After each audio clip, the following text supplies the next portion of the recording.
He never thought of himself as a writer. As a teenager, he thought only of survival, of fast money, of proving his worth in streets that respected fists more than words. School was background noise, books were burdens.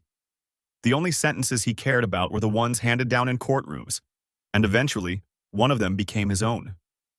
The crime was violent, the sentence severe. Decades behind bars stretched before him like an endless corridor. At first, he carried his rage like a weapon. He fought, he shouted, he cursed the walls.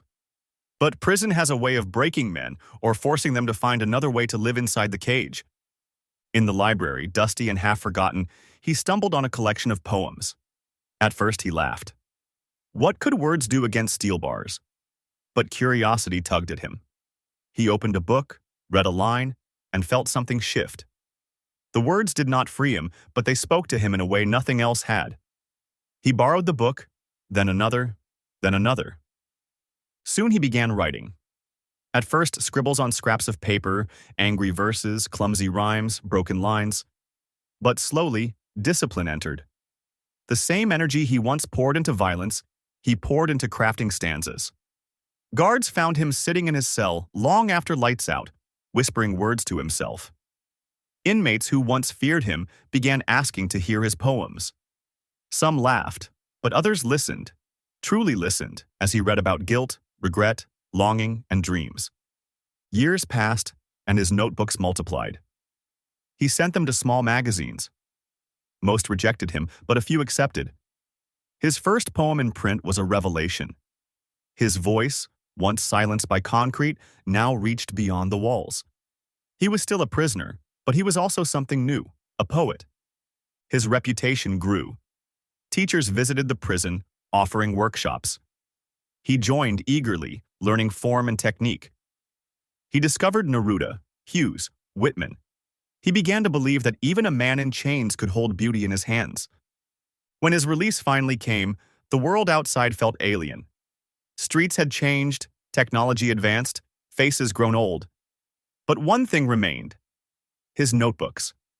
He carried them like scripture. At first, no one wanted to hear from him. Employers turned him away. Neighbors remembered only his crimes. But in community centers, in schools, in juvenile halls, he found an audience.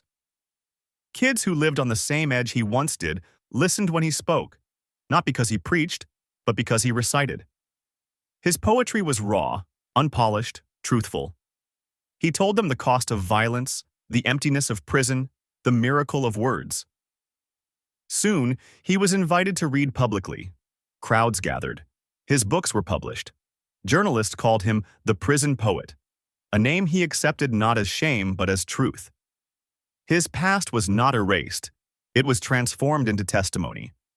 He still visits the prison where he discovered poetry.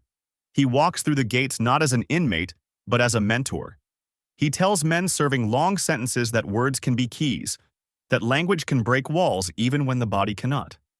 He gives them notebooks and pens, tools far more powerful than any weapon he once carried. He will never undo the harm he caused.